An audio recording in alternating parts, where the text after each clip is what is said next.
I think I accidentally pressed wrong button.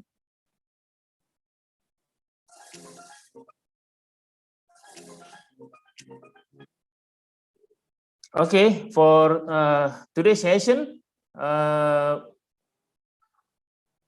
it's hello everybody. Selamat malam, good evening, good morning to you, Annmarie, and welcome to today's prank session 31st by PMI Indonesia chapter. My name is Bimo, and I'll be moderating this prank session. And if this is the first time you are joining our pranks event, we PMI Indonesia welcome you. Today we will have Annmarie Curley as our speaker. To Annmarie, thank you for speaking in our session pranks, project management knowledge sharing. Today's session is about the 6 pillars project leadership framework, from chaos to confident. For a brief introduction about Annmarie is consultant and business result catalyst. She's with New Grade IT Consulting, and she's also a program and project leader, experience in strategic alignment and execution. She has over 20 years experience managing global teams and complex projects across financial, healthcare, and higher education and IT. And she has track record on focusing on high risk area of project or program, realigning projects, then rescuing and delivering process. And Annmarie, she can be reached in linkedin.com in Annmarie McKenna Curley. I hope I pronounce it correctly. Okay, and before we start, we have rules that our participants will be muted and video turned off. And if you have questions, please submit in the chat box, and we will answer your question in the Q&A sessions. And the session is recorded, and you can also view the session in the YouTube channel. And e-certificate will be distributed for participants who join these sessions. And the auto submission PDU exclusive for the member of PMI Indonesia chapter will be given. And, you can also join and view this session in our YouTube channel. And please enjoy the session and give us feedback. And Annmarie, I would like to give the control to you to start the session, please. Fantastic, thank you. All right, so let me see if I can share my screen and make this work. Okay. Okay, so, yep, it looks like it is coming up. Hopefully everybody can see it. Thank you for that great introduction. We're going to use a tool called Mentimeter this morning. And so if you'll see, I'll be asking for feedback, and there'll be a code that you have to go to. I plugged that into the chat, so some people might have seen that already. So it's great to be here with you all this morning or this evening. It's probably been the end of a very long day for all of you, so I appreciate you being here. Let me see if I can hit onwards. All right, so love to hear where people are from today. So I can see some folks in there already. So this is a good chance to just try out menti.com as we're getting started.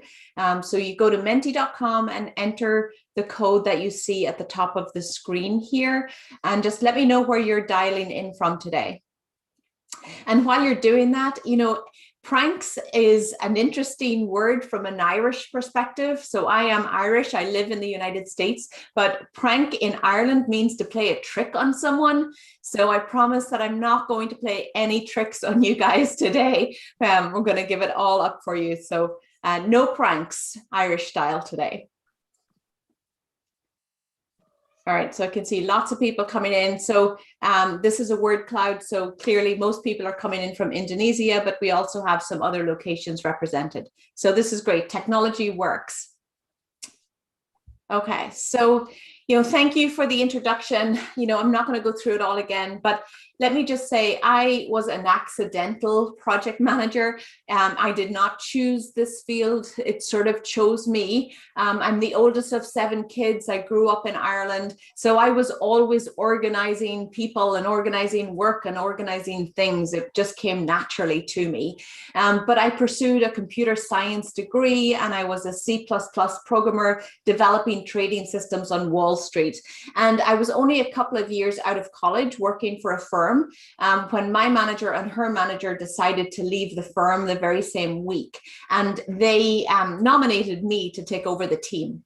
So I was sort of thrown into this project management, team management role with no experience. And the people who would have supported me had left the firm. So I was pretty much on my own, and it was super stressful. So I had to bootstrap myself, and over time I did that. And so you'll see, I'll tell some of these stories as we go along today, but that's how I came to be in this place.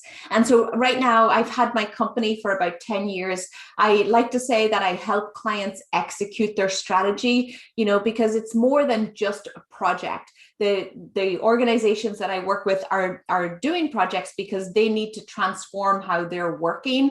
And we are at the forefront of that. We're the people who push forward and get those results for that organization. So, I think we could all look at ourselves as business results catalysts. We are the people who push forward and transform organizations through the project work that we do. So I put my LinkedIn profile in the chat. You can also scan QR codes as we go through the presentation, and you'll be able to jump and connect on LinkedIn as well. So let's keep the conversation going after the presentation. So I'd love to hear from you guys. We've got a lot of people on the call. Clearly, I think I see 75 people, but tell me a little bit about yourself. So what is your role in your organization? And so as we go through the presentation today, if you've got questions, put the questions into the chat on the Zoom call, and we'll try to make this interactive and address them as we go along if we can. And we'll certainly catch them all and review them at the end. But as we go through, I'm just going to ask you guys for some feedback, just so I can hear from you and know who we're talking to. Okay, so lots of people on the project management side.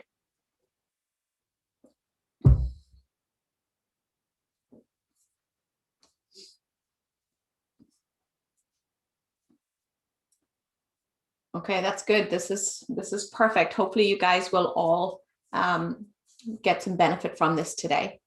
And I did this presentation for PMI in March. If you saw that in March, can you just let me know in the chat? Did you see the presentation in March? Just so I know, we'll be able to pause and have a little bit more conversation today because we have a little bit more time. But I'm just interested to see if anyone did see that in March.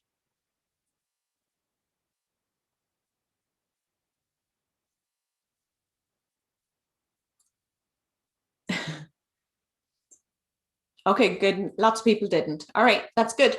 Well, you know what, this is, a lot of people did see it. I got a lot of great feedback about it. It's really a different perspective that I'm going to share with you all. So hopefully that will be helpful for you in your roles. It's well suited to people in the program project manager role. So we've got the right audience here today for this, which is awesome. And I do think that there's going to be some takeaways for team members and other folks that are involved in projects as well. All right, so tell me, what are you hoping to get out of this presentation? So why did you show up today? Are things in a little bit of chaos for you? Would you like to have more confidence? Are you just interested in learning new things? Was there anything that resonated from the project or the presentation title?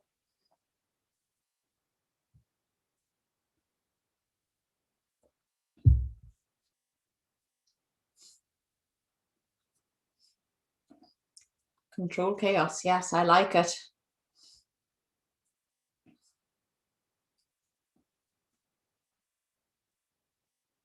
Okay, awesome. So interested in learning something new, interested in learning new perspectives, gain more confidence on projects, new ideas to implement. Awesome. Okay, this is great. This is really helpful. So I don't know if you guys have used Menti before, but I love the way that we can just get interactive feedback and hear from you guys as we go along here. All right, so why are we here? Well, you know, unfortunately, way too many projects fail. And many of the projects we're trying to do, we're trying to do them, but we don't necessarily always have a clear path to success. And we don't always have a clear view of what success looks like. So way too many projects fail. And it feels quite hard to be leading projects in many organizations. It's a heavy lift. We don't always have the people we need. We don't always have all the resources that we need. And so it can be challenging to get it all done. And, you know, I go in and rescue projects for clients, rescue clients from projects even. I get called in quite a bit to projects that aren't going well or have failed completely.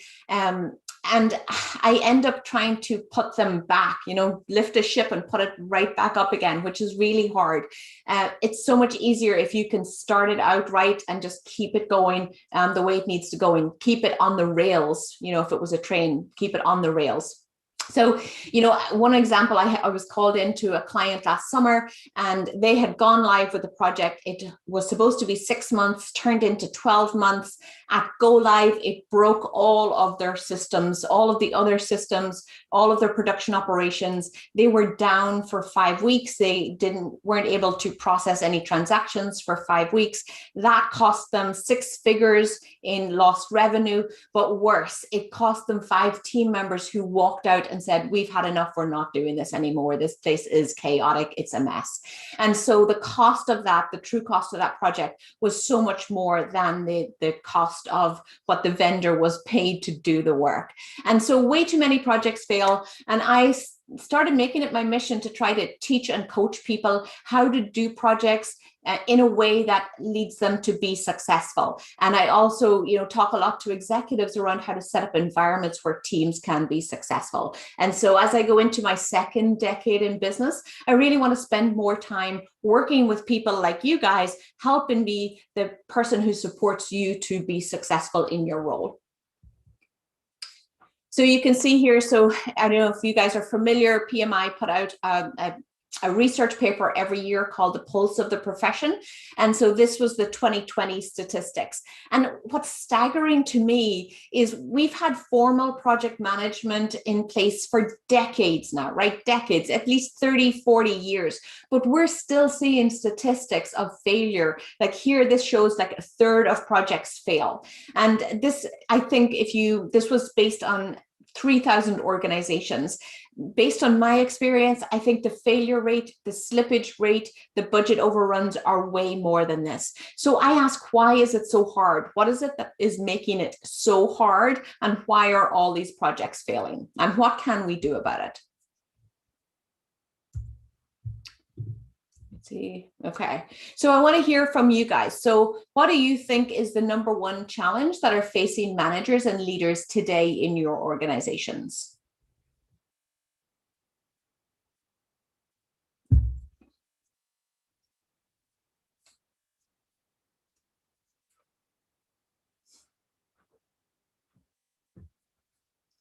And it's interesting, I've done this survey a few times on a number of different presentations, and there's always a clear winner.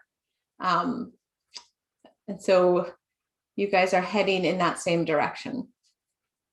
So I think from what I can see is competing priorities, right? And so you guys agree, it looks like competing priorities followed by resources. So we don't always have the resources that we need, and many resources are not allocated full-time onto our projects. They're doing business work at the same time, operational work at the same time. They're not ring-fenced onto the project, and they're not fully dedicated to the project. And that can mean that we don't get their time when we need it, or they're trying to do, bounce too many balls and there's too many things going on. So way too many competing priorities, no one clear priority that everybody needs to get behind. And that, I think, is the #1 issue today. So this is the Pulse's feedback on why projects fail. So you can see here, clearly right at the top is changing priorities. And so, you know, many organizations have strategic priorities, but they have way too many of them, right? So they have 25 instead of 2 or 3. And that means that people are dissected across all of these priorities, and they're not able to do any of them very well. They're trying to just accomplish too much across a wide variety of things. And their time gets dissected, and the quality of what they're doing is not so good. And then they end up being in this reactive mode. So that's one of the issues that I see. Requirements gathering, I think, is another huge issue. And I talk about this quite a bit in my blog. We often jump right into projects and we take shortcuts because we don't have the time to sort of do it the right way. And we're always starting too late because we've got so much else going on. So we skip over important things like a current state assessment, really understanding what's the current state of where we are right now and how is that working for us and how is that working against us, and then being able to build a solid future state based on that. So we tend to just jump over some of that. And then what happens late in the day is that new requirements come to light. So I'm working on a project right now. We actually just went live last week. And a couple of weeks prior to go live, you know, we had followed a pretty good methodology, and we had done a current state assessment, we had done designs. So we thought we were pretty well covered. But even in May, we were going live on June 11th, even in May, some new system came to light that we weren't aware of that was feeding system from a system that was connected to us. So we had an integration between two systems, and this was like a downstream system. And we realized that, well, there was going to need to be some data changes on that downstream system. And that wasn't something that we had anticipated or considered, despite multiple conversations. So, you know, that's a one-off. We had one of those issues. I see on a lot of projects that they end up having so many of those issues and they don't find it until after they've gone live. And then that's really caused production problems for them, disrupted their operations, and also means executives sort of lose confidence in the team. So that's an issue that I see. The other item that I think is huge is this inadequate, poor communication. I would just say miscommunication. So we're going to talk a lot about that today. And then change management, you know, just not really anticipating what's required to have whatever it is we're doing adopted by the organization. So I deal with systems implementation projects. So maybe tell me, guys, in the chat, what types of projects do you manage? So for me, I'm mostly implementing large business applications like a HR and a payroll system, or an electronic medical record system, or an ERP, your big resource management system. So these systems bring a lot of change with them and a lot of transformation around how people work. And so change management is something that really has to be embedded in there. So it looks like some people are doing software and app development. And so some of this will resonate with you because you've got the same idea there, right? You're transforming how people work. So I call this sort of reactivity style of project management, I call it duct tape leadership. And what I mean by that is that, you know, we have an issue, we have competing priorities, we have things that bubble up, and we put duct tape over it. And I don't know if you guys are aware, if you know, sometimes in the United States, we call this gorilla tape. So it's like a duct tape. We're patching it up. We're putting a patch on it. We're not actually solving the real problem, which is the competing priorities. You know, we're just sort of saying, hey, do this week, do something else next week. So I talk about duct tape leadership as this reactive style of management, just in time, figuring it out short term. It facilitates short-term decision making, but long term, it burns out teams, it burns out the people that we're working with, and it burns out people right across the organization. And I have a survey on this. I've included the QR code if anybody's interested in taking the survey afterwards. I'll put the link in the chat at the end, but you can bookmark that for the future. So tell me, does the duct tape leadership term resonate with you? How have you been impacted by duct tape leadership? Is there anything going on in your organization that you would term as duct tape leadership? Short-term decision-making, reactive decision-making, not thinking strategically, not leading, anything going on in your org that you would say is duct tape leadership, and how has that impacted you?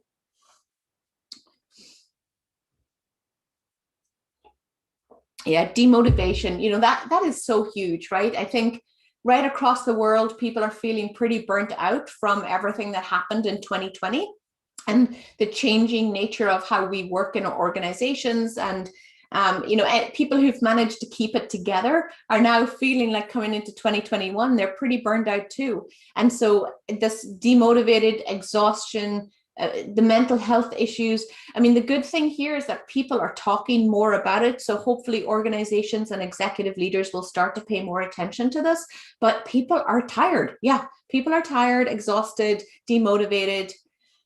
Yeah, postponing the problem, just knowing it'll happen again. And it becomes really hard, right? Anger, lots of anger as well. So, you know, here's what I say. And as we go through the presentation today, really think about how you can draw a boundary around what you can control versus what you cannot control in your organization, so that you can try to manage your own just motivation and mental health and wellness.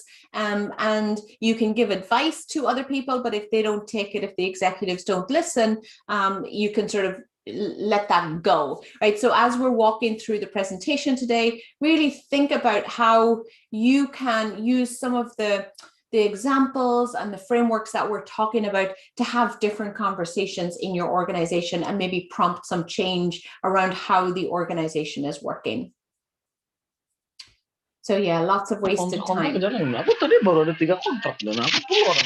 I'm hearing some feedback, so maybe we can have everybody go on mute. Okay. All right, so let's switch into talking about what it takes to be successful. So you guys know project management is both art and science. And many people stand up and they talk about the science, the templates, the process, the tools. And there's a lot of focus on the tools, and there's a lot of sales about tools. There's hundreds of different project management tools. But the tools do not a good project leader make, right?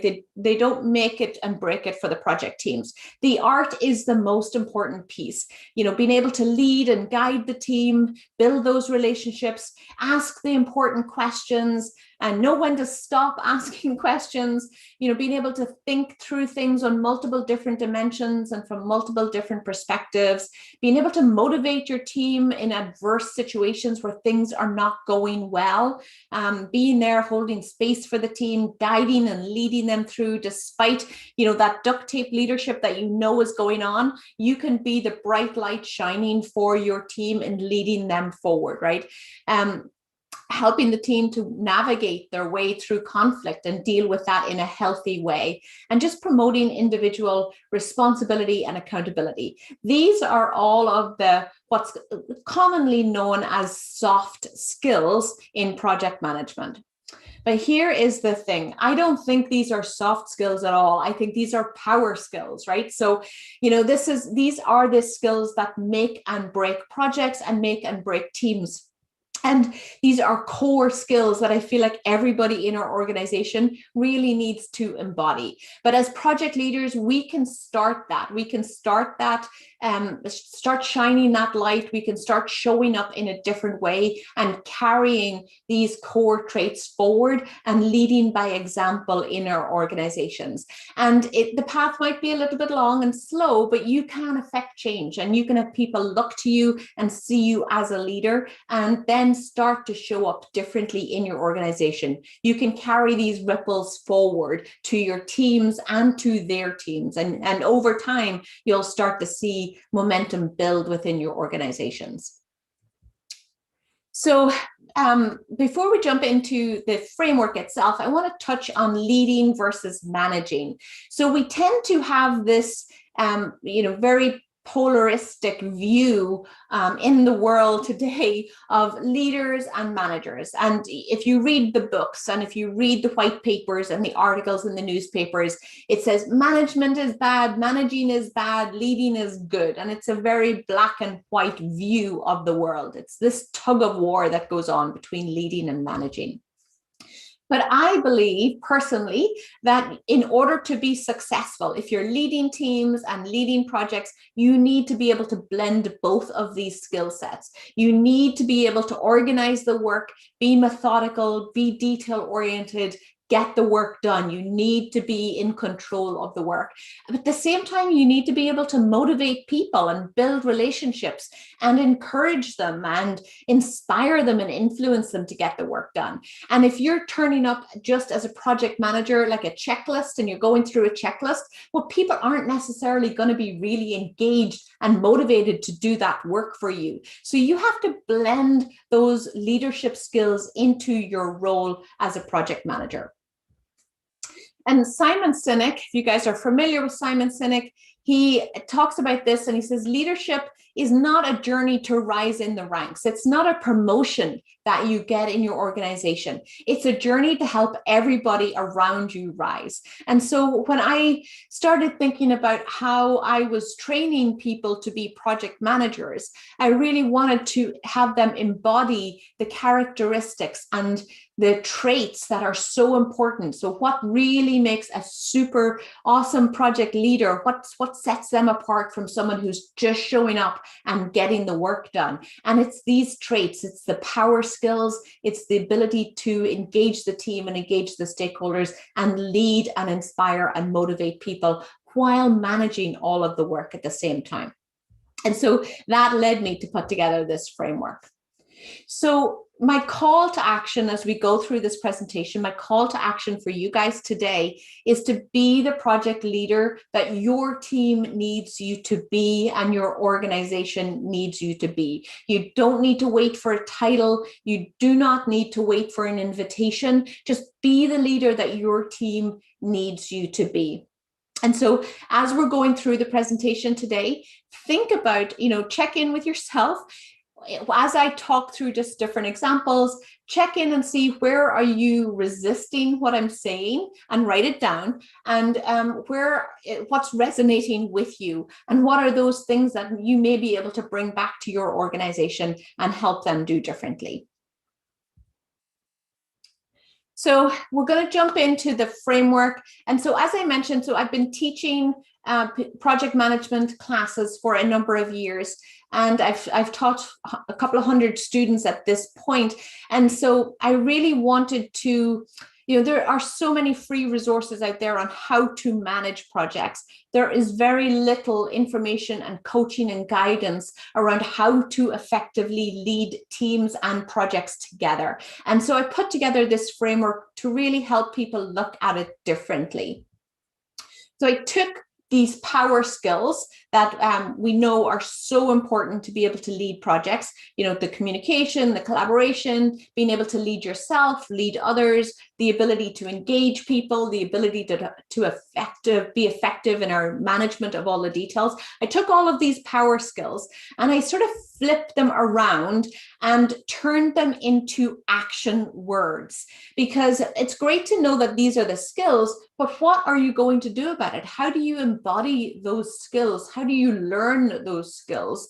So I took the skills and I turned them into these action words, and I turned them into these 6 pillars that are all centered around engagement. Everything is centered around engagement of our team, engagement of our stakeholders, engagement of our executives, engagement with our vendors, really embodying this one team view.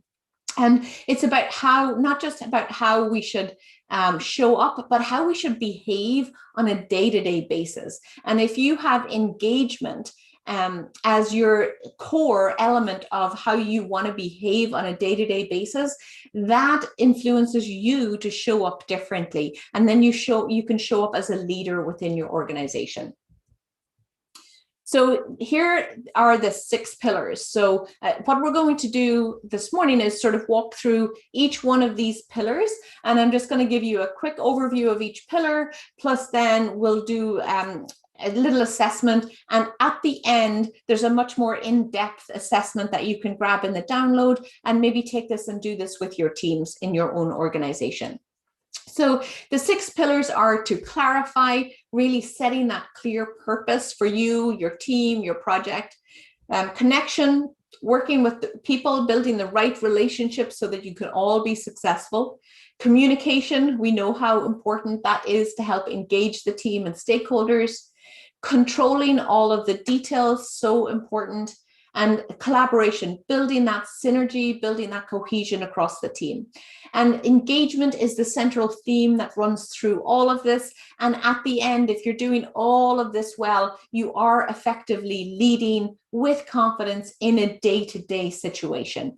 And leading with confidence doesn't mean that you have to have all the answers. It just means that you have to be okay asking a lot of questions and putting yourself out there and being vulnerable for your team and asking your team what they need and how you can support them.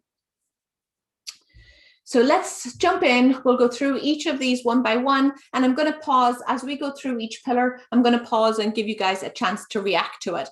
And if you've got questions as we go through, put those questions in the chat on the Zoom, and we'll try to address them as we go along. So the first pillar is to clarify.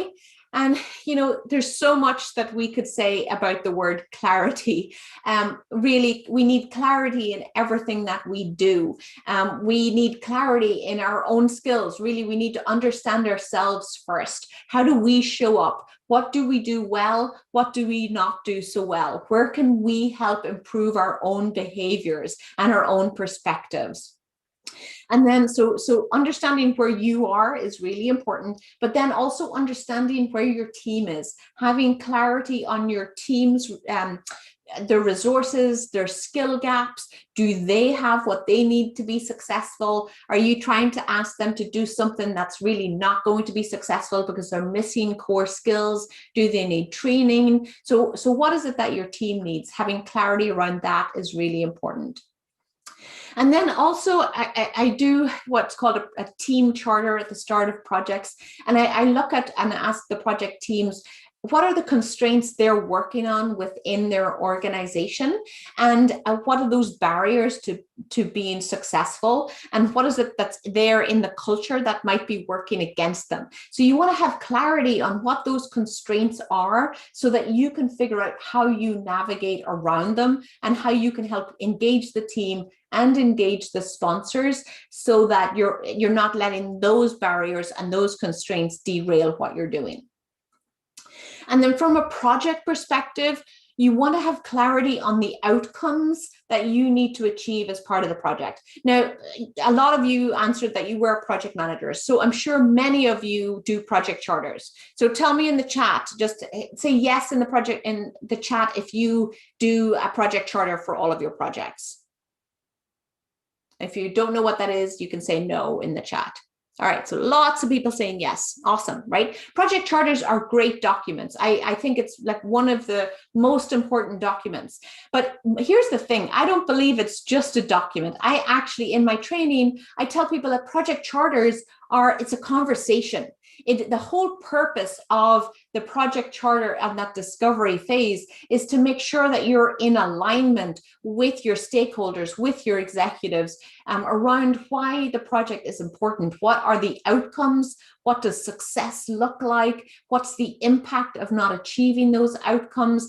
What are the most critical outcomes that are needed? So that's part of the conversation in that very first phase of the project to get centered and aligned around that. And many project teams I see, they do a project charter. I've actually seen super efficient project managers who will, bang out the project charter in a day behind closed doors. And they'll say, oh, we've got the project charter done, right? But that's not a good project charter in my view. Project charter is the very first set of conversations you have to bring your team together and make sure everybody's in alignment around what's truly needed for the project. So clarity on outcomes is really important, and clarity on what success looks like. So I could spend the next 30 minutes just talking about clarity, but I'm not going to. I want to just leave you with this. So when we don't have clarity, we have ambiguity, and ambiguity is the enemy of accountability. So what does that mean really? Well, if people are not clear about what's expected from them, if they're not clear around what they need to do and when they need to do it, then they won't be able to hold themselves accountable, right? So you need to have clarity around the ask that you're making for your team, for the tasks that you're assigning. And when you have that clarity, when people know what's expected from them, I believe that they will show up and they will do the work. If they know what's expected, if the timing is clear, if the priority of the work is clear, and they're really engaged and know what the outcomes are and know how their work is going to feed into those outcomes, then they will show up and they will do the work. So clarity really helps drive accountability, and accountability, especially when the team are all accountable for each other, that helps drive momentum.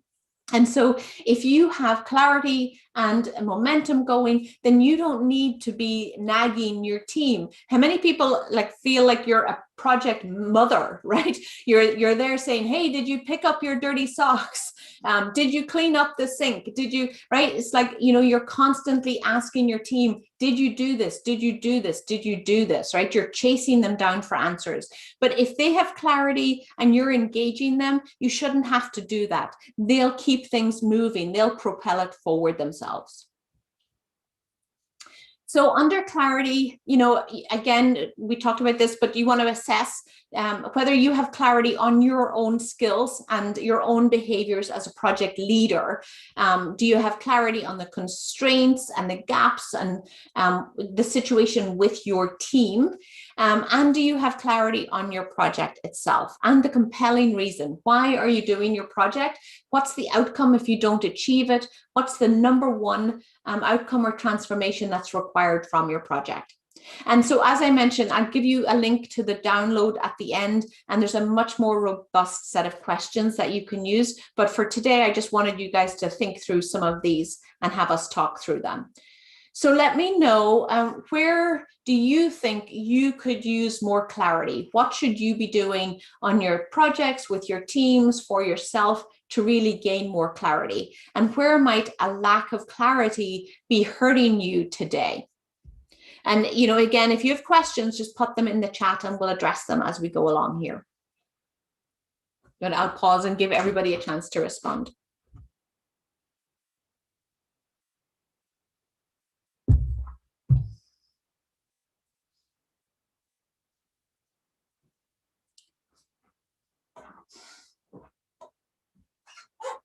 Yeah, scoping for sure, planning, yeah.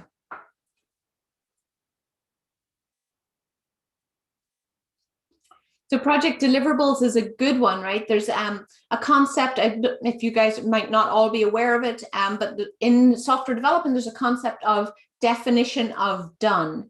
And so that's a really helpful tool to use to really figure out what your deliverables and your outcomes need to look like. So it's not just delivering this, but what does it mean to be done with that, and make sure you're in alignment there.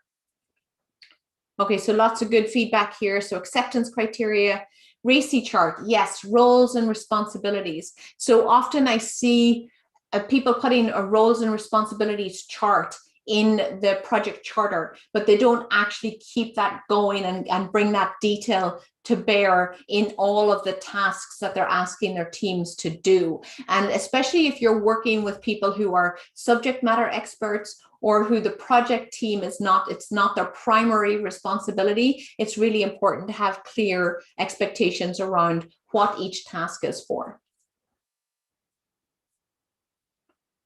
Okay, lots of planning items, which is good. Lots of scoping, yeah, which I think is really important. Responsibilities too. Okay, awesome. Great feedback. Okay, so the second pillar is connection. So here we really want to look at the relationships we need to establish in order for us all to be successful, right? So we want you as the project leader to think about it two different ways, right? One is, what's the relationships you need to establish in your organization to build your own credibility? And I have a book here, if I can find it underneath all my other books. So this book, if you guys can see it, is awesome. It is Keith Ferrazzi, Leading Without Authority. If you're working in an organization today, there are people within that organization that need your help and you need their help. You need to build and establish relationships with them to be successful. And so that's one area to look at for yourself. And the other is to think about the relationships on your project. the relationships within your team, the relationships within your stakeholders, how to leverage those relationships to build trust, to build your credibility, and to really influence transformations in your organization and influence those outcomes.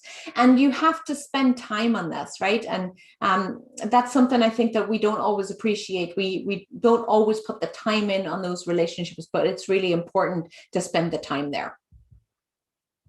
And there's an old African proverb, and it says, if you want to go fast, go alone. And if you want to go far, go together. So to me, I really had to learn this the hard way. I was leading pretty big programs within organizations. I worked in investment banking for a decade before I moved to Vermont.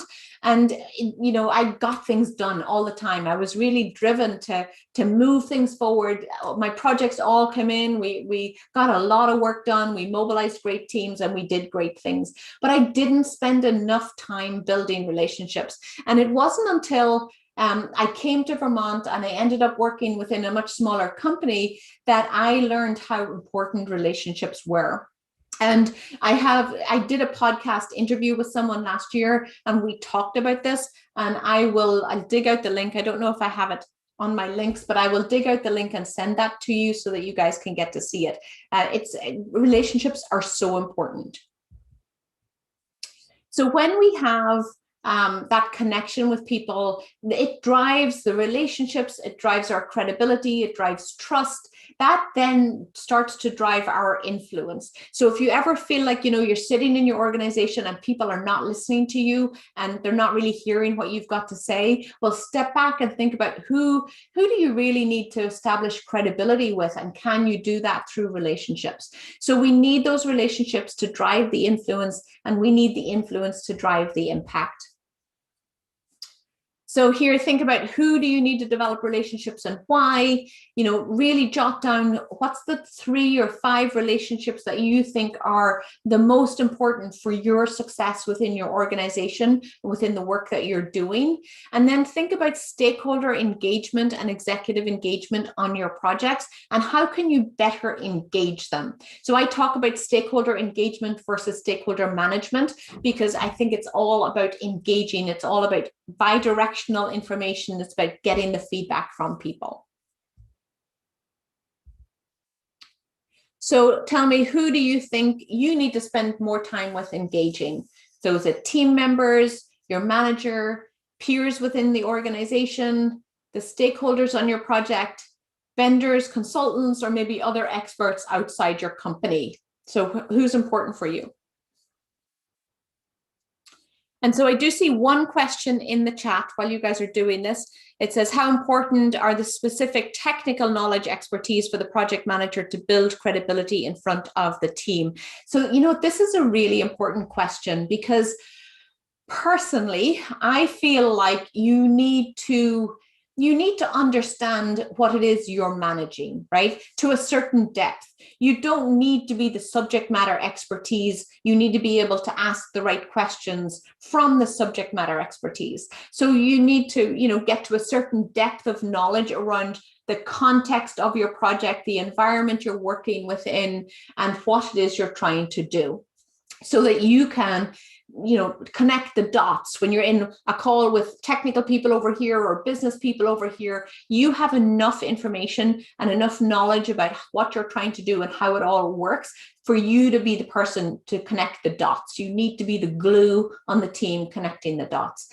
But you don't need to have all the answers, and you want to be able to draw on the experts, right? So they are the people with all the answers.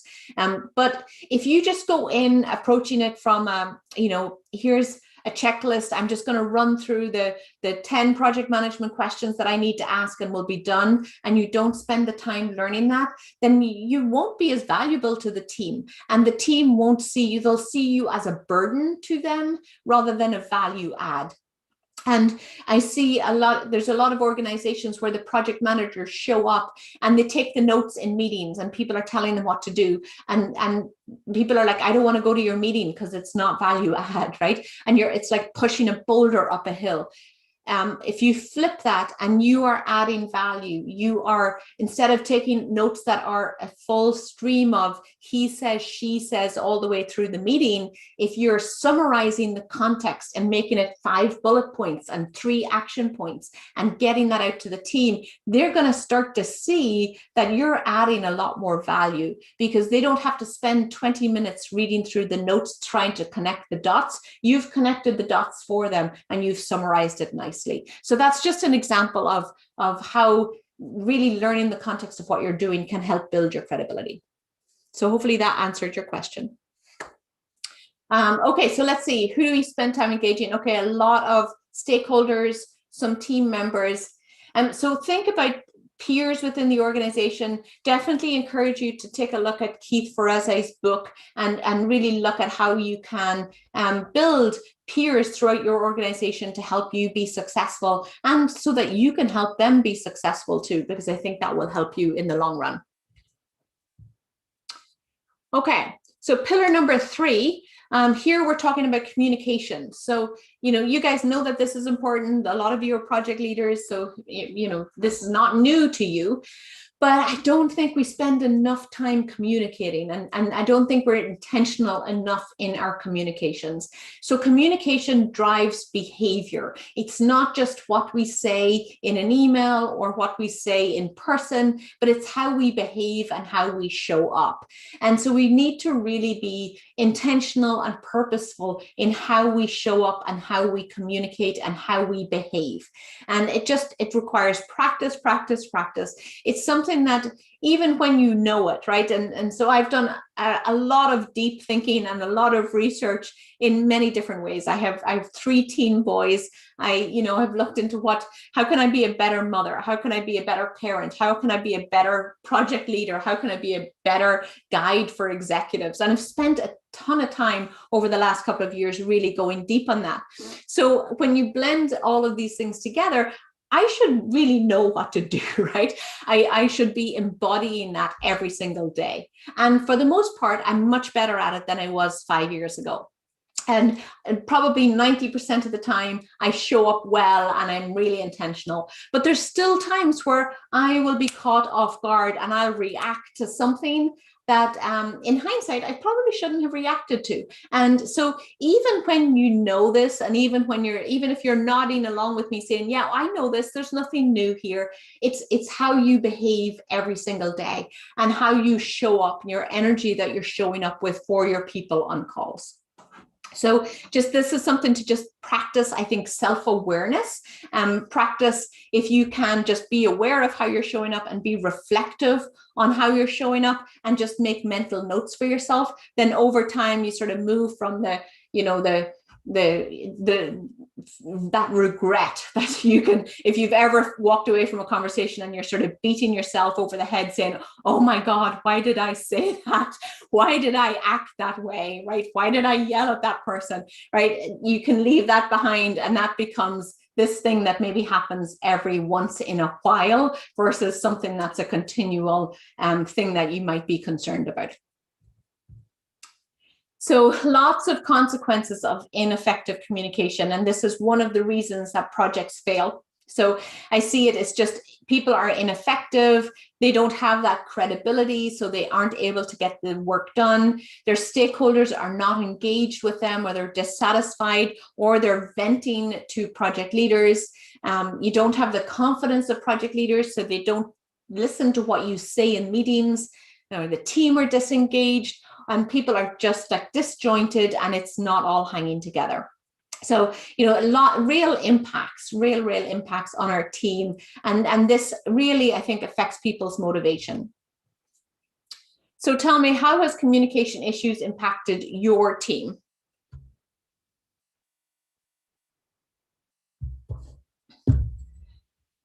So, and while we do that, I think Arif has a question. Engagement is such a buzzword. I guess it is a buzzword. Senior managing wanting to engage on a more regular basis, create it as a KPI. How would you, I guess you could measure how people feel they're being engaged as a KPI. I mean, at the end of the day, if things are going smoothly and the right people are involved and you are reacting to less and less fire drills, then you know that your engagement is working. I'm not so sure about the KPI and being seen to be engaged, right? It's like, you know, I think I've got senior executives on projects who say, how can I help? Oh my gosh, you guys are doing such good work, and you're working long hours and working weekends. What can we do to help? We're here to support you, rah, rah, rah, right? So they're saying this on one side. And then the week of our go live, the week where everybody is just down, working really hard to get through a launch, what do? They invite half the team to a half day offsite that isn't important that week. So on one side, they're saying all of the right things, and on the other side, they're behaving in a way that isn't reflecting the reality and showing an understanding of the reality of the team. So I think there's education there required, right? So if an executive showing up like that, I would want to go have a conversation with that executive and say, look, have you considered the optics of what you're doing? That's telling the team that you don't really appreciate what they're doing, right? Because they're all heads down getting through all of the things they need to do for the go live. They don't need to be in this half day offsite. And the fact that you're trying to pull this together really shows the team that you don't understand. There's a disconnect there. And so it's our role as leaders to educate our executives. And I realize that that might be a little challenging, but that's something to consider as you move forward. All right, so what do we see here? Communication, so lots of conflict, unescalated issues. Sorry, trying to go down.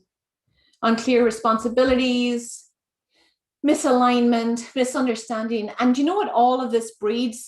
It drains your energy, right? Do you guys agree that this sort of stuff just drains your energy and it drains your motivation, and it makes people feel so tired, right? Because you're trying to do all the right things and you're trying to carry this team forward and motivate everybody to move forward, and yet you just feel like, oh my gosh, why can't this work? Yes, someone's asking if I can share the slides. Yeah, so I can share the Menti copy of the PDF, and then you guys can distribute it to all attendees. So you'll see all of the feedback as well, as long as it downloads for me. Sometimes Menti just does not want to download, but we'll hope that it will do that. All right, so communication drives engagement, and that drives alignment. And we really want our teams and our executives and our stakeholders to be in alignment, because that's easy street, right? When everybody's aligned and everybody has clear priorities, then it's so much easier to get the work done, and it feels like fun. And it's a much more motivating environment to be part of. All right, so when you are thinking about your communications with your teams, you know, check, do you have a communication plan in place? Are you being purposeful in your communications? And are you being intentional about your communications?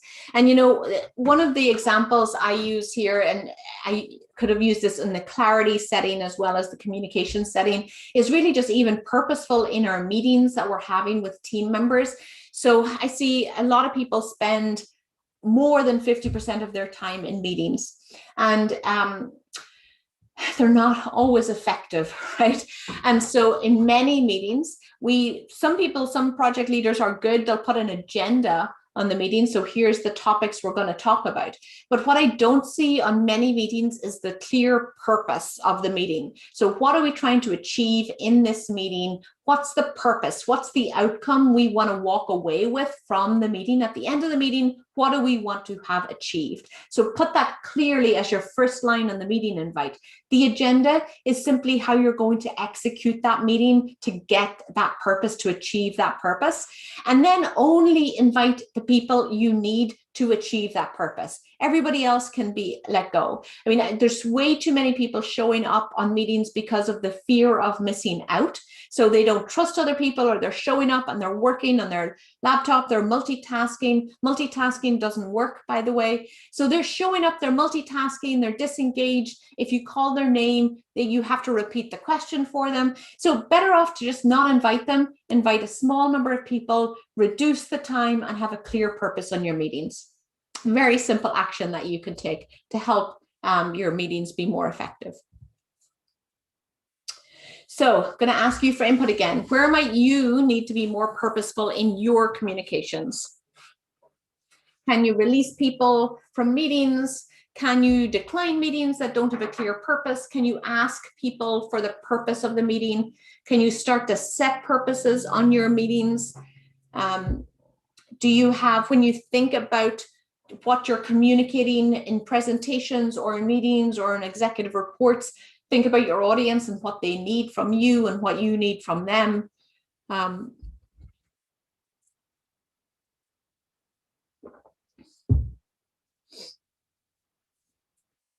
Clear agenda, yes. Think of the purpose though too, right? So purpose and outcome, and then the agenda is simply how you're going to achieve that. How are you going to go about the topic so that you achieve that purpose?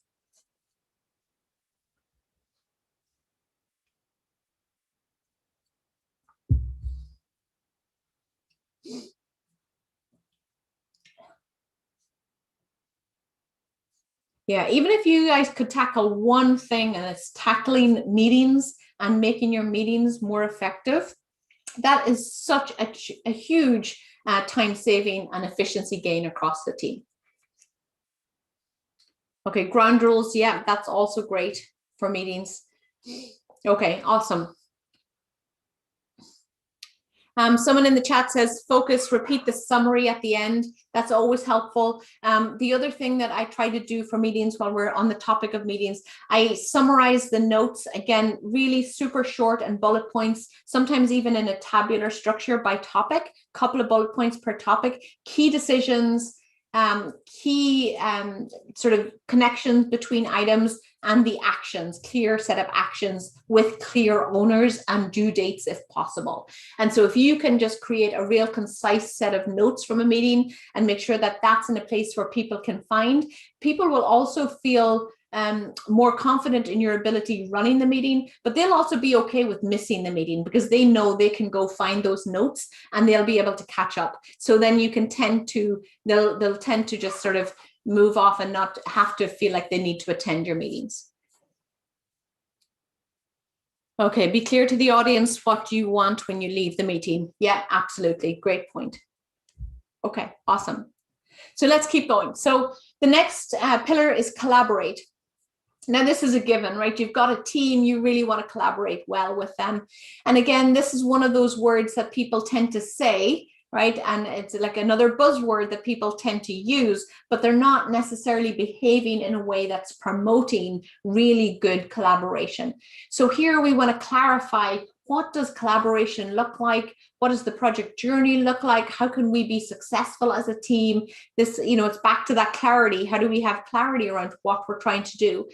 We talked about a team charter under clarity. I've done this example where I've gotten a group of people, we have this large project that we're at the end of. It's about 15 months ago, just happened to be before COVID. We were able to get in a room, and I had a new vendor and a project team. So we had about 30 people in the core team in a room working together. And I put them through this exercise to have everybody write on a sticky note, what's your most important value in a team? What do you consider important in a team? And so we put that up on a sticky note, and then we asked them, what constraints are you working under? And we had them put that information down. And we said, well, what can tend to go wrong? What causes you to be stressed? And we put that down, and we had them work together and come up with guiding principles for how we wanted to behave as a team. How do we want to behave when things are going well? How do we want to behave when things are not going well? How do we want to treat each other? How do we want each other to feel? And we use Brené Brown's braving principle to guide that process. And if you aren't aware of what that is, you can Google it. She has a small 10-minute TED talk on braving, and it's a really useful framework to use for those conversations with your team. But you really want your team to be working together effectively, and you want the team to be clear on what's required for them. And so you want to be able to guide that as well. So collaboration drives innovation, which drives high quality outcomes. Without the ability to collaborate together, we aren't able to innovate, right? So great ideas come from multiple different perspectives. So you've got to be able to have multiple different perspectives sitting at the table, all feeling like they are part of one team. They're all invested in this common goal, this common output that they're working on together. And that really drives the quality of what you're doing in your project. So I use this example quite a bit. If you jump onto my blog at the end, you'll see some topics where I talk about this. This is a flock of sterlings. I'll share a link to a video that was captured in Ireland earlier this year. When I think of a team, I think of a team that's operating in this way. They are, they've got synergy, they've got coherence. They are all moving as one sort of body, working together as one team. They're preempting what others need on the team, and they're adjusting and moving. They've got a flow that's working with them. And this team that I've just completed work on really felt like that, right? Yes, there were things that come up along the way. There's always things that come up along the way. There's always things that come up at the end that you wish you would have thought of or captured 3 months ago. That's just the nature of the work that we do. But our team moved in flow, they moved in synergy.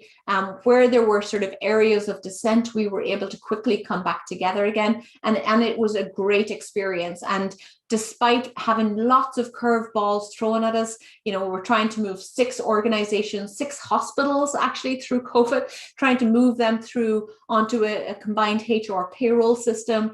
They're all dealing with COVID. They're scrambling to deal with COVID in their hospitals. Not only that, one of the major hospitals was hit by a cyber attack in the midst of our project. So that drained our resources for a couple of months. So lots of different things going on, but yet our team came out the other end and they were able to operate in this flow together, and people feel energized as being part of the project. They feel successful. They feel like they've accomplished something really important for their organization. And that's what we want.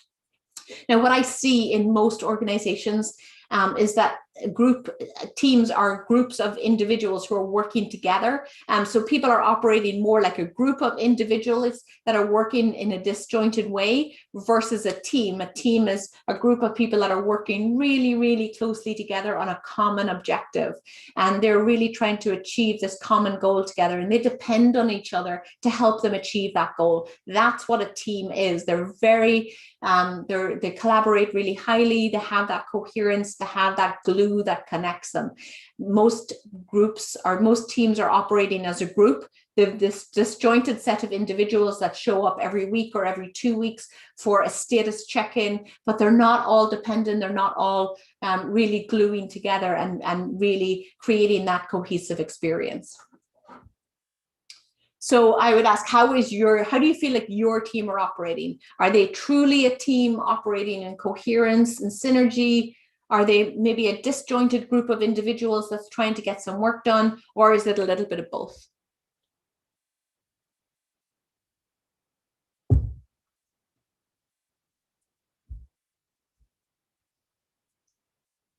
A little bit of both. Yeah.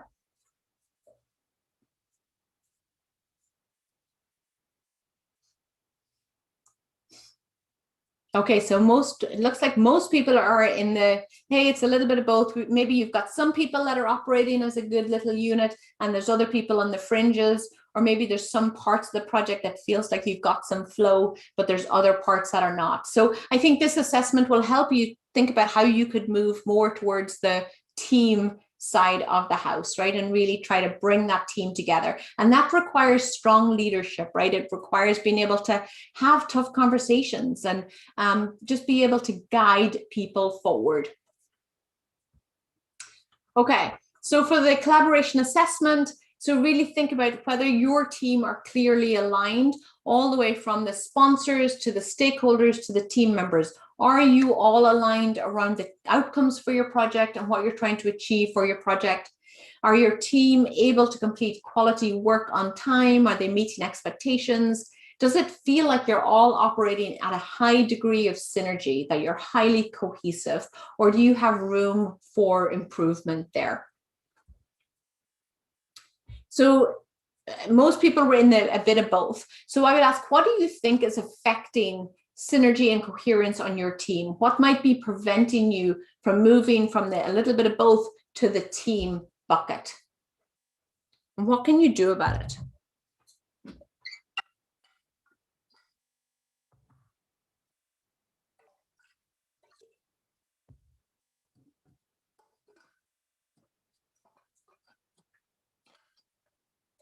Okay, so I see some trust issues, maybe not feeling like they belong to the team. So I think, take a look at when you go through the assessment, think about your team, think about whether it might be, is there a time where you can introduce some team building around identifying what those trust issues are, thinking about how you can bring the team together a little bit more, thinking about how you can guide them to feel like one team. Can you do that mid-project right now? Is this a good time for you to do that? Or do you tackle it on your next project? And there's ways that even if you are mid-project, you could sort of start to bring people together. You can bring things back to them. So I often tell people in my classes, hey, go bring this slide back to your team and just prompt a conversation and just say, hey, I'm taking this class and this slide came up and I thought it would be really good for you guys to know. So you can use presentations like this. You can use trainings to say to people, hey, I came across this resource and I thought that this would be really helpful for us to have a conversation about.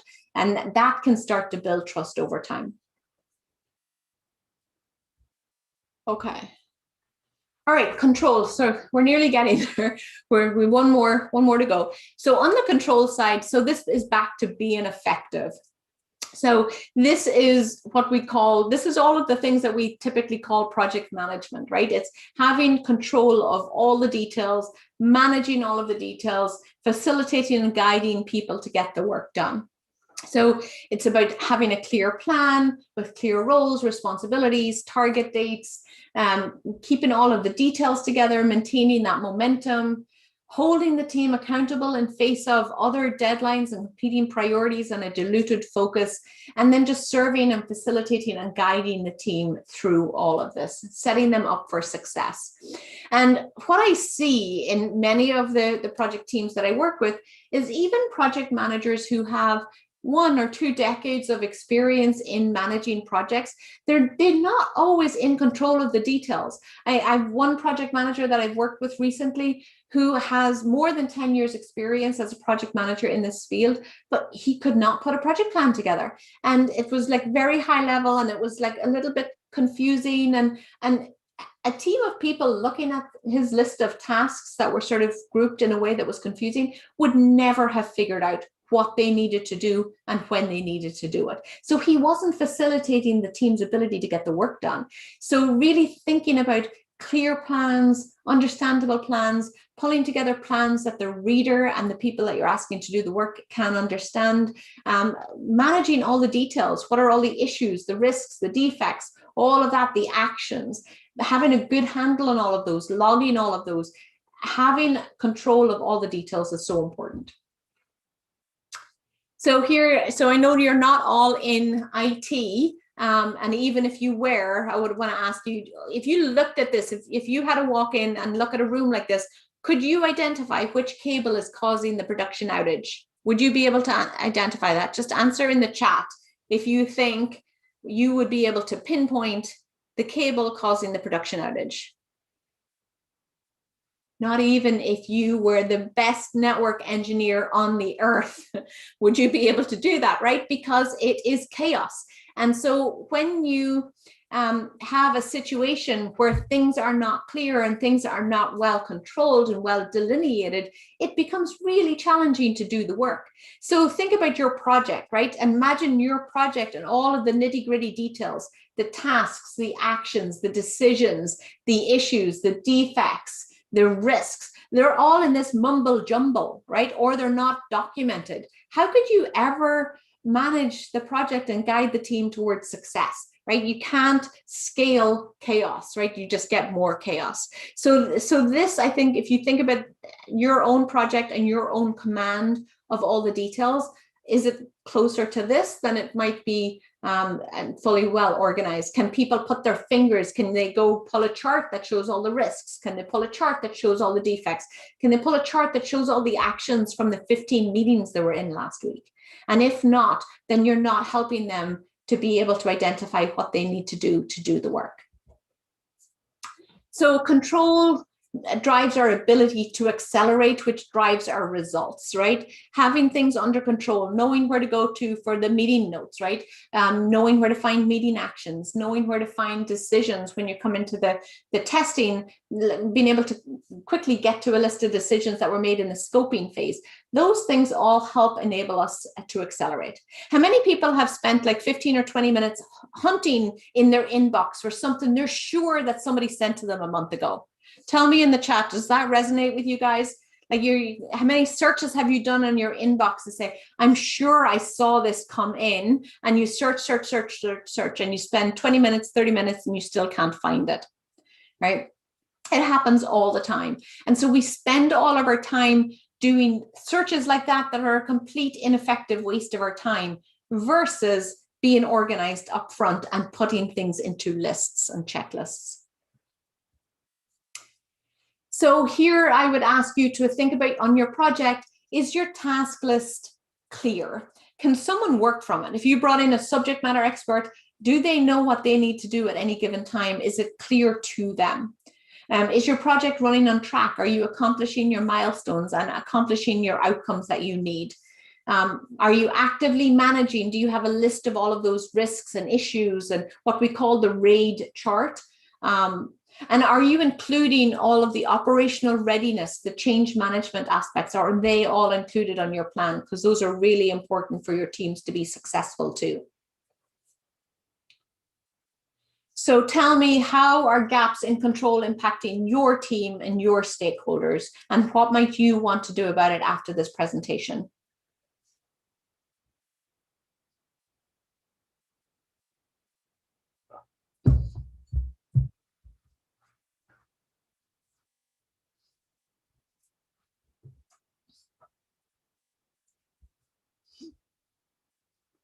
And I want to say that, you know, sometimes we think we need really fancy tools to control all of this, but I've run projects that are 6 or 8 month projects with like 20, 30 people on the project teams. And I've used Excel logs for issues, for actions, for outstanding questions. I've used logs that pull all of that together, Google Sheets, Excel, Microsoft Teams. You can use tools like that, very low tech, to be able to pull information together in a way that people can go find the information really quickly. You can find the information really quickly. It does not have to be a really expensive tool that you have to move people towards. This is something you could start doing today. Okay, so look at the impacts of not having control, right? So people feel lost, slower decision making, they're missing targets, they're missing what they're doing. And so I see this a lot, right? I see that, you know, unaligned expectations. So people don't know what to do. They can't be held accountable. You're nagging them for updates because there's a lack of clarity around what they need to do. So if you want to be a leader, you want to build that credibility, you have to be able to control and manage the details. That just has to be a given for you, right? And that's a really important area of focus. Okay, so lots of great feedback here. All right, so finally, confidence. So, you know, it's really important that we are able to exude confidence, that we are able to confidently motivate, lead the team forward, help them achieve the desired results, keep them all moving together, keep the momentum going, sort of diffuse that tension and stress that comes up. And stay calm and focused and in control, just showing that presence, showing that confidence that, you know what, guys, we're going to get through this, right? So not reacting. So, you know, separate yourself away from whatever the situation is that's coming up on the call. Remember to watch and be aware of your own behavior and think about how can I just look calm? Behind the scenes, I might be jotting it down that, you know what, I got to go chase that one down. I'm going to go talk to one person after this call rather than address it in a problem-solving mode with 20 people on the call and cause them all to spin, right? Confidence is about awareness. It's about your presence, how you show up, the questions you ask, not being afraid to ask questions. It's a lot of it is about putting your ego to the side. right? Move the ego to the side. The ego doesn't help you here. Project leadership is not about an egotistical, power-driven leadership. It is about being able to be there to guide, facilitate, and lead people forward, building those really strong relationships. So here you want to give yourself permission to lead. Don't ask for permission, just, you know, take the bull by the horns and lead people forward. Ask those right questions. Just, you start to show up as a leader and people are going to start to look at you as a leader, but it starts with you. You have to show up as a leader. You have to also cultivate that leadership mindset. Again, I have lots of blogs on this, so you can go check those out and see if those can help you. You cannot lead if you have a victim mindset. I want to say that really clearly. I see way too many people that are, oh my gosh, this will never work in my organization because of A, B, C, D, right? Well, that's a victim mindset, right? It's like things are being done to you. You have no control over them. You actually do have control. You have control over how you show up. You have control over how you manage the details on your project. You have control over how you engage your team, how you engage your stakeholders.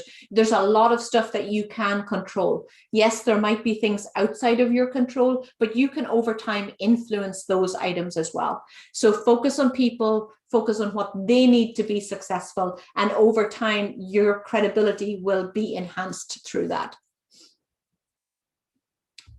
So tell me, what stands in your way of being a leader?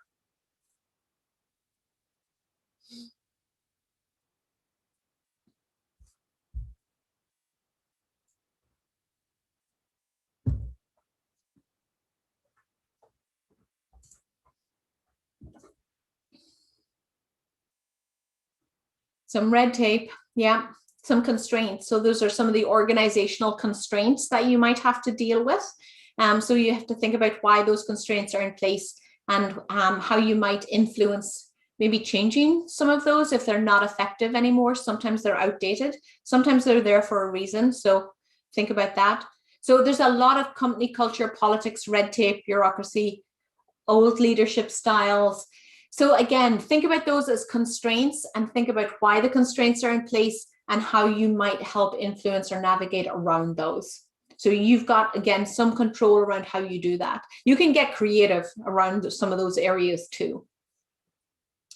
A lot of it is cultural, right? So here, I want you guys to start thinking about this differently, right? So this is all of the things that you're saying are, no doubt they are probably true, but they are also the sort of that victim mindset of, here's all of the things that's going to stop me from being a leader. I want you to put it all down, get it out of your system, and then flip it and start thinking about it differently. So how can you be a leader in your organization? How can you show up in your organization and lead your team despite these constraints that are there, right? These are just simply constraints that you have to lead and work around.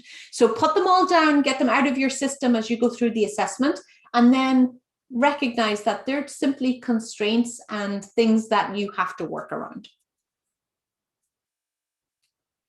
So I've got a question, why only 6 pillars? What about culture? Yeah, so I mean, there could have been 10 pillars. It's, you know, I really tried to make this framework as simple as possible and really focused around the core areas. I feel like culture comes into it in many different places, right? Around the clarity, the constraints, the collaboration, the engagement, the connection. Culture is one of those things that sort of bleeds across all of the pillars. It's something that's there and it's inherent in our organization. And what we need to be able to do is develop a culture within our team, regardless of what that external culture is on the organization, right? I've dealt with teams that are dealing with a lot of different things culturally, and it's very challenging for them culturally, but we can still have a really healthy dynamic and collaboration and culture within our project team. So I think there's a lot of cultural aspects and there's a lot of constraints around how executive leaders operate You may be able to influence change over time depending on the size of your company, but you can influence the people directly around you and the people that you're engaged with. And so when you think about yourself as a leader, think about starting there, and you've got control over those aspects there. And so you might not be able to change your entire company's culture. That's probably not realistic, but maybe you can change the culture of how people are showing up on your team and how you're showing up yourself. Okay, so, you know, the 6 pillars all come together around people, relationships, and engagement. And it's all about driving that impact, driving towards outcomes, and driving towards those transformations and those results for our organization. So I want to, you know, turn it over. I've got a couple more things that I want you guys to think about as you're moving forward, and then we'll go into an official sort of Q&A time.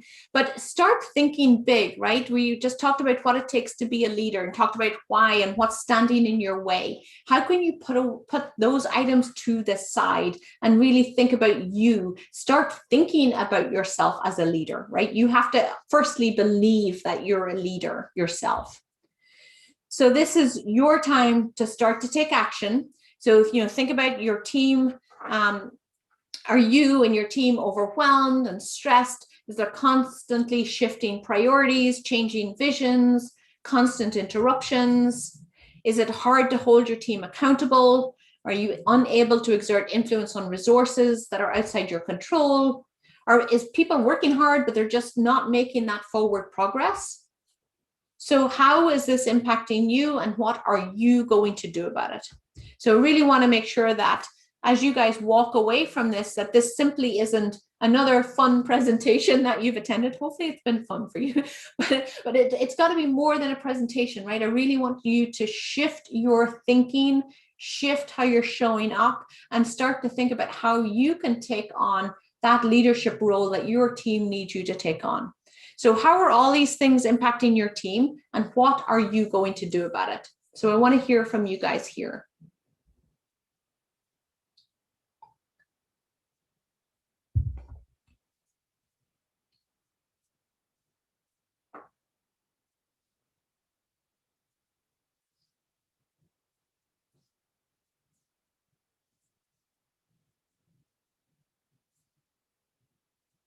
And as you guys are thinking about this, I'm going to put some links in the chat for you that you can take away to do the full assessment.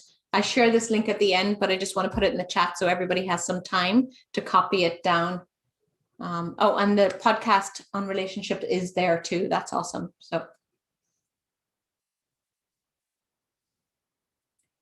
okay, so good. So we're seeing some people going to think about their communications, which is good.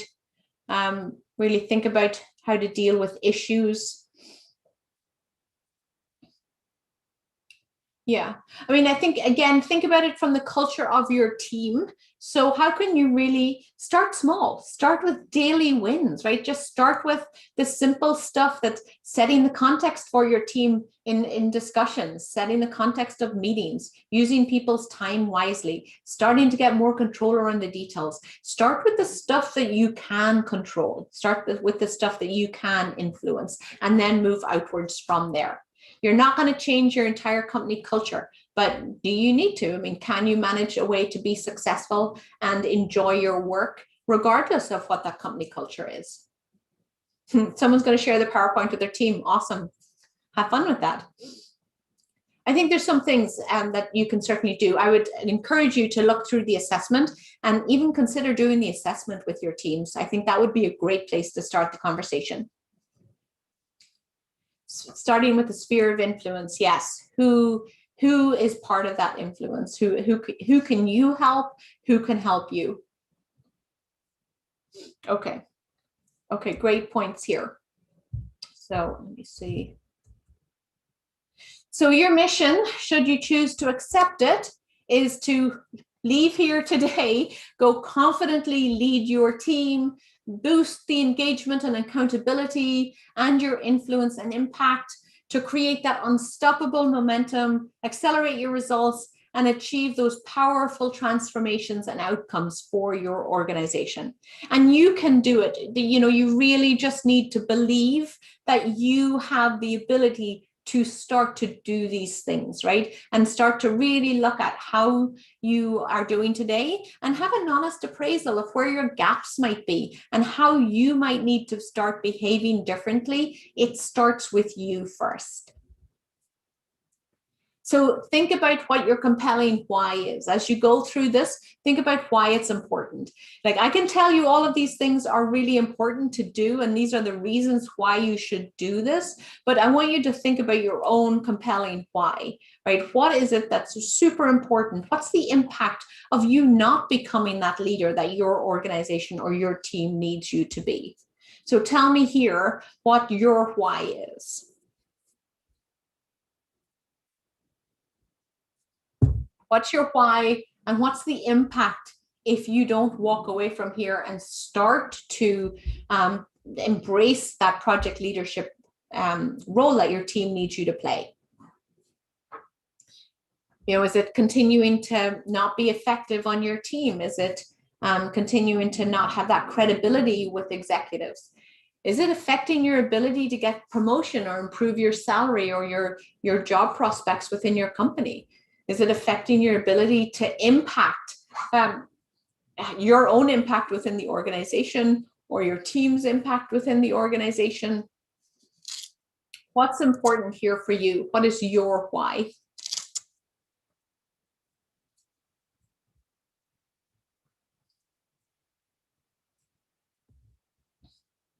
Do you have a lot of team members who are working really, really hard and are feeling super discouraged right now? Do you need to motivate them to feel better as they are taking on the work that they're doing day to day? Do you have a lot of problems in firefighting that's coming up? Are people working nights and weekends? Can you start to be more efficient so that you can reduce that? Jot down what is your why. Yeah, and this is a really great point, right? I know there's a delay with Menti showing the results here, but you know, change is always going to be a constant. That's the one thing we can be 100% assured of, is change is always going to be there. There's always going to be a certain amount of sort of chaos and change that happens. What we're trying to do here is just really better manage it and better navigate our way through it and not let it derail us, right? We're trying to just have that presence for our team so that we can continue to navigate our team forward with clarity on what those outcomes are and not get derailed by all the noise that's happening along the side of the projects that we're doing. Okay, so some people are looking to make their team and their stakeholders happy. Yes, wow your stakeholders. That's always a really good goal, and your team, and good communication as well. Okay, so lots of good feedback here. So, you know, there's a Japanese practice, Ikigai, which I read a book on this and it's really good. It's just like this idea that back to the awareness and back to how you show up. Just show up, you know these things, show up, practice today. Oops. Sorry, I lost my share. Show up, practice today, and then come back tomorrow, right? You're not going to hit this out of the ballpark every single day. There will be days where you are going, oh, why did I do that? Just let that go. Just show up, do your best today, and then come back and do it again tomorrow. And every day is a new chance to do this. And so, you know, I've given you some information today. I've tried to connect it to the pillars to give you that knowledge around how to go out and do this. The assessment that's in the download will help you really get the insights that you need to carry this forward in your organization. And then as you apply it, you will gain the wisdom, right, that you need to effectively lead within your organization. So it just starts with you believing that you can influence some change and starting to take the action to do so. So tell me what action you're going to take as a result of this presentation. This is where it now becomes something that, that you have to carry forward if you really want to influence change.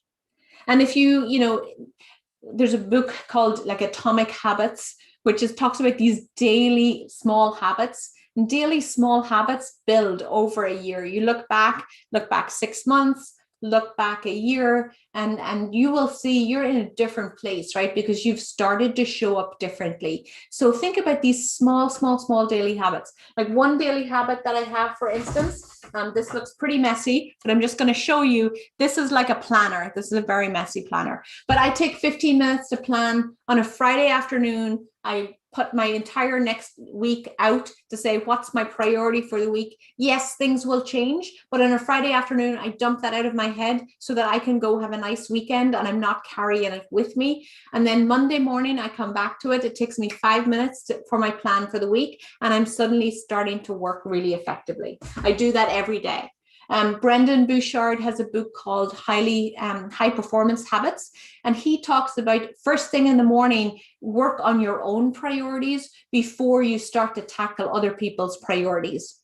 So he's got this concept that as soon as you go into your inbox, you are then reacting to other people's priorities. They may not be in alignment with your priorities. So start with some downtime. Don't go on email. Don't go on social media. Start with your plan for the day. Label what your most important action is for that day and focus on that, and build these habits day over day, and it will start to work really well.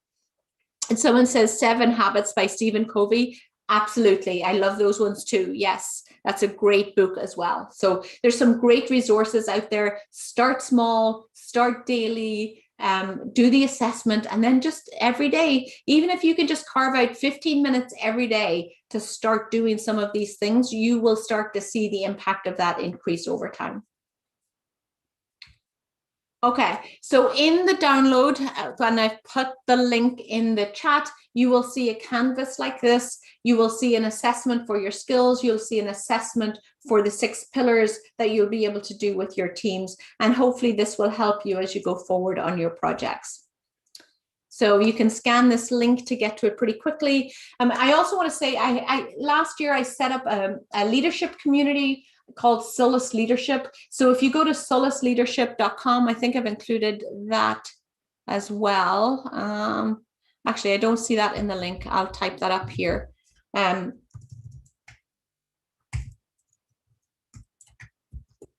put that in there. So if you go there, there's a little video that'll tell you a little bit more about why I set it up.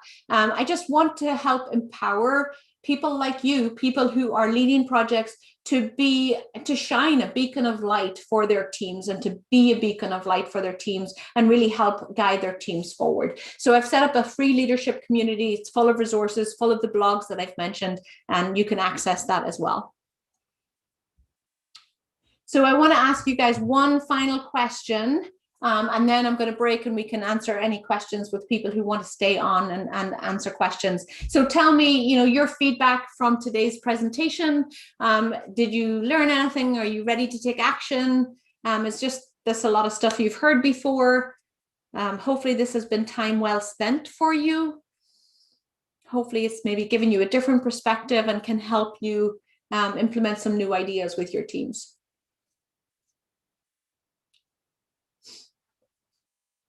Okay, so awesome. Lots of people coming in and saying excited and ready to take action. That's great, right? So hopefully you've got some actions there that you can take. Awesome. So my contact information is here. I've also included that in the chat, so you should be able to get that there. And I'm going to stop sharing and go back to our organizers so that they can maybe facilitate some questions. Thank you, Anne. Excellent slides and very well prepared presentations. Now for the Q&A, do we have a question from the participants? You can post your question in the chat box or speak directly to Annmarie. Yeah, I've been talking a lot. I'm happy for people to unmute and ask questions. So maybe raise your hand if you want to unmute, and Bimo can call on you. Does that work? We have one question popping up. Yep. Yeah. How does empowerment fit in this framework, and how do you ensure that confidence is felt by the entire team? Yes. So I feel like it's our role to help empower our team to feel like they can make decisions that are apparent for them. It doesn't happen overnight. It starts with you empowering yourself to lead your team. And it starts by, really having those clear roles and responsibilities and clear expectations.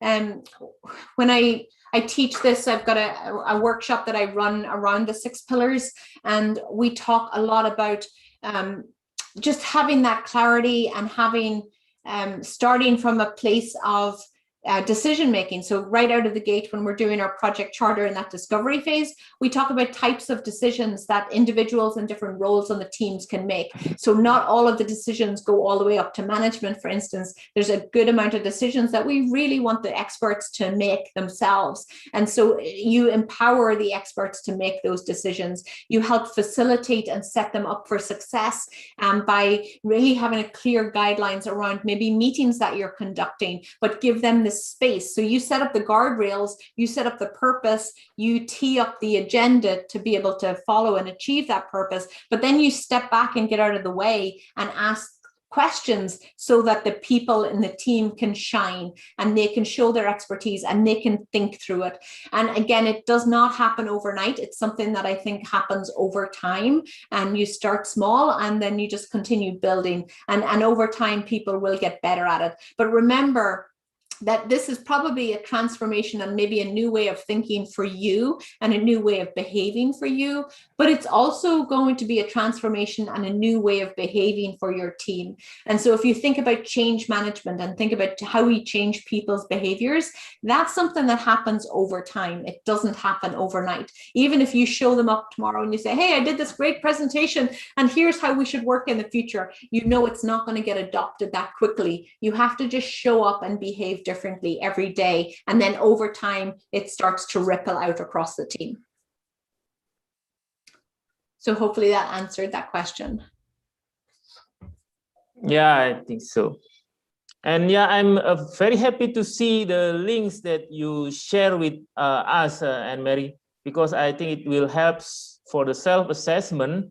For instance, to be sure which one we should put first, or we should prioritize out of the 6 pillars. Let's say in an uncertain situation or even near to chaotic, should we put first the clarification action, or we should speak to a team member, to the stakeholders, to convince them that we are in control? Otherwise, I have seen that the project manager is changed because the top management has lost trust to him. Yeah, so I think that's important, right? Because you have to assess where you are right now and what's the most important thing for you to tackle right now, right? Go back to that top priority. As organizations, we work on way too many priorities. If you go back to weekly planning, you should have your top priorities for the week, your top priority for the day. So the same when you go through this assessment with your team, label those pieces, label the top 3 that are really impacting your team right now, and start to tackle those if you can. I think that's a good point. Yeah. So we see another question. Yeah. Team has a very bad experience with one stakeholder. They refuse to work with him. The project has to start. Don't have a replacement. Schedule is very tight. What should you do in such a situation? And if so, I think if I was in that situation, and you may have done this already, I would want to understand why the team, what is that point of friction? What's the team's perspective about the stakeholder? But I would also want to do a one-on-one conversation via Zoom or something where I could actually see the person's face and see their body language and say, look, we're doing this project. Here's the outcomes. Really want to have you on board. I feel like, you're a key member of the team, and we won't be successful if we don't have input from your area. But can you tell me, what's your thoughts on the project? So when I'm teaching my class, I talk about stakeholder engagement and going back to do that stakeholder analysis. Are you guys familiar with stakeholder analysis? I'm sure some of you have done it, right? Where you identify the stakeholders, but then you also do this sort of behind the scenes what's their power influence? Where do they fall on that power influence grid? Are they super powerful? Are they got lots of influence? Do they want to be kept engaged? Do they just want you to do the work and not bother them? You need to really understand what's making that stakeholder tick. What is that stakeholder's perspective on you, on the team, on the project, on the outcomes?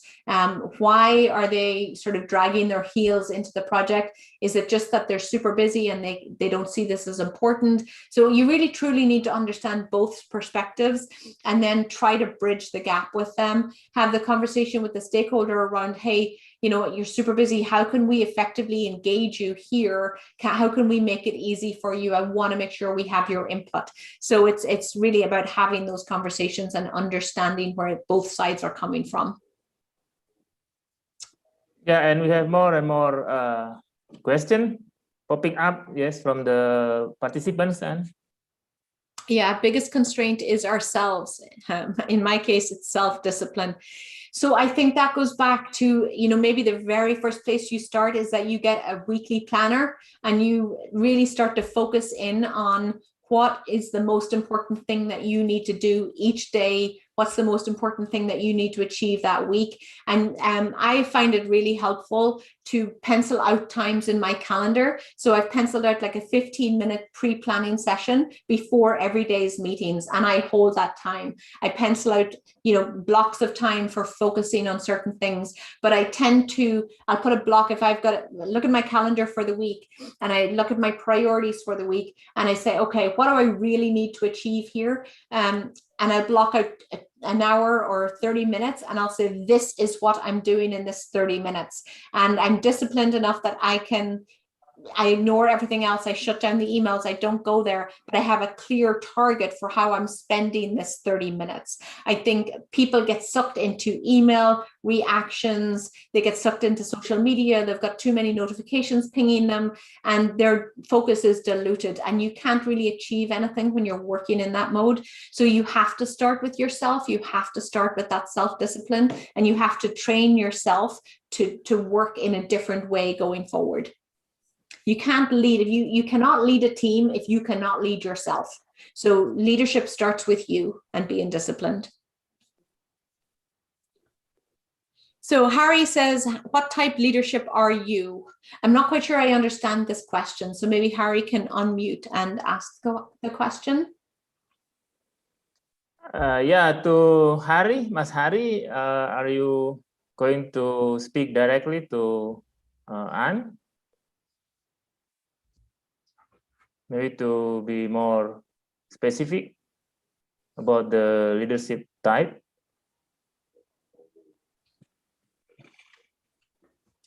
I wonder, is he referring to leadership styles?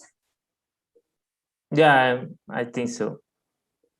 Yeah, I mean, so I'll try to answer, but I'm happy if he comes off mute and can ask it. But it's been years since I've done one of those leadership style surveys like the Myers-Briggs or, those types of surveys.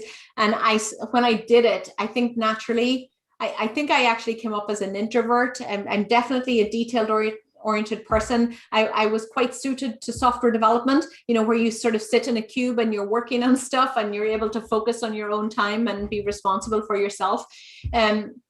So it's sort of funny to be standing here giving presentations and leading teams when, it's not that easy for me to do that. It's taken me years to learn how to do that. And my natural style is to be able to spend sort of some time alone and not necessarily always be out on the forefront. But at the same time, I can't influence change. I can't help people if I hide behind a bushel. You have to get out there and put yourself out there in order to influence change. So I think it's important to recognize your different types of styles that you have naturally, but you don't need to let those hold you back. So hopefully that answered that question. Okay. Looks okay. Like it did. Yeah, I think we are running out of time, and there are still There's some one questions. other question. So Okay. One person says, how to manage distraction from superiors in uncertain time and unnecessary things as we execute the work on site. I think being able to communicate and manage upwards and manage our supervisors and engage our supervisors is a really important skill. There's a lot I could say there. What I would say is I have a blog on that about how to manage upwards. So go jump on to solaceleadership.com, search under the managing in the real world topics, and you'll see a blog all about how to engage and how to better engage your superiors and your executive teams and how to have that good communication and engagement with them.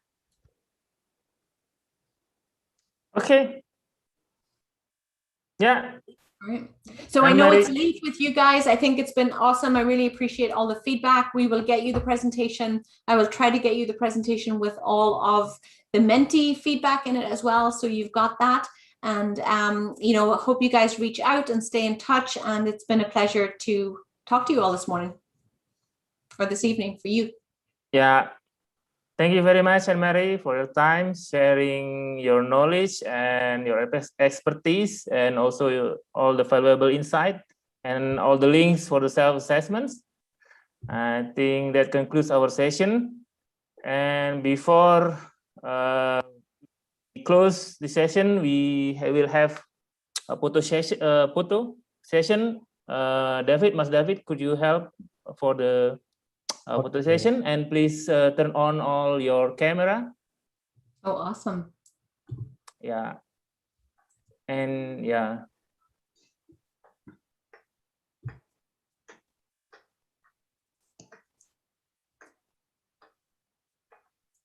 I love seeing all the faces. That's the hardest part about presenting, is you can't see everybody's face.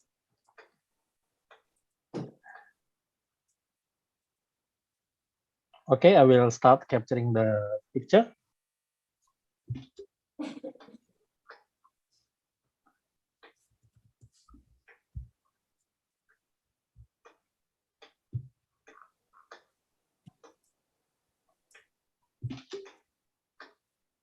Okay, it's done.